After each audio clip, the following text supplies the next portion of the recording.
Hey everyone, welcome to today's exciting content. Are you ready? We're taking you into a heart-pounding chase. The sheriff hopped in with his team, a dozen police cars ghosting off into the night. Who would have thought?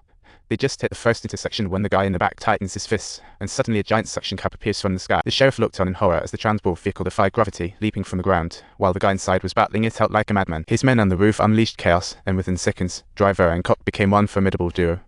The Grand Police fought back, but the angle was too poor to see the ghosts. As the car was about to take off to the rooftop, the sheriff ordered his team to rush up and intercept it. Looked straight out of a comic book action scene. His guys swiftly removed the suction cup, a bomb stuck to the door, cabin, and Cat's counter-killed dramatically. Unshackled, the guy sauntered to the edge, using pre-placed steel ropes and silently gliding to the rooftop next door like ninjas. The FBI had just hit the rooftop and, surprise surprise, only found an empty car, prompting the sheriff to scooch out of the building, eyes darting. Suddenly, one of his guys spots someone dressed like a Hollywood star. No hesitation, off they go chasing, and surprise, there's more than one. Clearly, this wasn't the guy they were after, with plenty of decoys around, while the real McCoy in the neighboring building was getting suited up in the elevator like a boss. Coming out of the elevator, he looked every bit the gang leader while two frantic detectives were scouring the corners.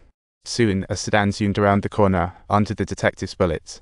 The guy jumped out and snatched a walkie from the female detective, tossed it aside, then approached another detective with a cheeky grin, chatted it up, and literally sent him on his way. By the time the sheriff arrived, all he saw was a body, while the female detective had pulled off a magic trick and vanished. Staring at the mess, the sheriff sighed in defeat, only to find out through the surveillance that the female detective had been taken hostage by the crafty criminal. And guess what?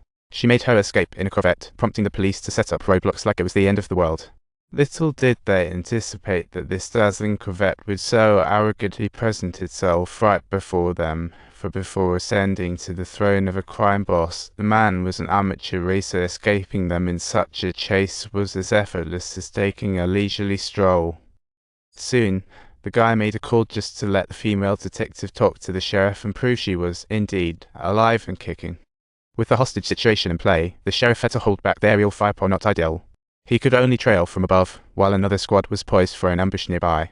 But the guy was unfazed. Escaping wasn't his first rodeo, and he surely had a plan. Just as the cops were gearing up to intercept, a rugged SUV screeched into view. These cars were like something out of a stunt film, charging ahead in unison, sending a hailstorm of cover fire towards the police. Just as the front cleared all obstacles, a helicopter swooped in behind the guy, like a cat on the prowl. Unsurprisingly, Cat slipped through effortlessly, and as he turned to relay this information back, the sheriff became aware that they were still engaged in the fierce pursuit. The cops were in a full-on sweep here when, out of nowhere, the guy swooshed by, giving a masterclass in heroic escapes. He sent her a cool $3 million, only to unveil he was the inside man all along. Once the barriers were breached, he dropped the act, tossed her key to the handcuffs, and powered up the night vision in his car. He stomped on the gas and blasted out of the cop's light range. With night vision on, he cruised without even needing headlights. He vanished effortlessly in the dark, leaving the sheriff scratching their heads, utterly baffled. Seasoned cops looked incompetent, deducing he fled to Mexico. All they needed was heavy security at the border. Theoretically, he was toast. But close by, there was an inconspicuous little town, where the sheriff was completely oblivious to the trap awaiting him. The cunning criminal was taken down by an old-timer in this little town. It's the stuff of legends. Old Ray was the sheriff of the town older, but his instincts were still sharp. When he spotted two strangers in the diner, he thought, these two don't look like nice folks. Sure enough, those two drove to a farm where large plots of land awaited. This guy made sure everything was set up before approaching the farmer, flashing a big wad of cash to snag that farm. The farmer wasn't having it. No amount of money was going to buy him out, and before the guy could spit out another word, he got one in the gut. Don't you want some fresh fish? You should really like fresh fish. Bright and early the next day, Old Ray got a call. The clerk reported that the farmer hadn't delivered his milk on time. This guy never missed a day. Something was definitely up, so Ray decided to head over and check it out.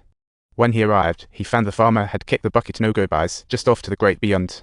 Upon inspecting the bullet holes, it was clear this wasn't from a handgun. It looked like he got taken out outside and dragged in. The tracks outside confirmed Ray's hypothesis, and he quickly zeroed in on the clues.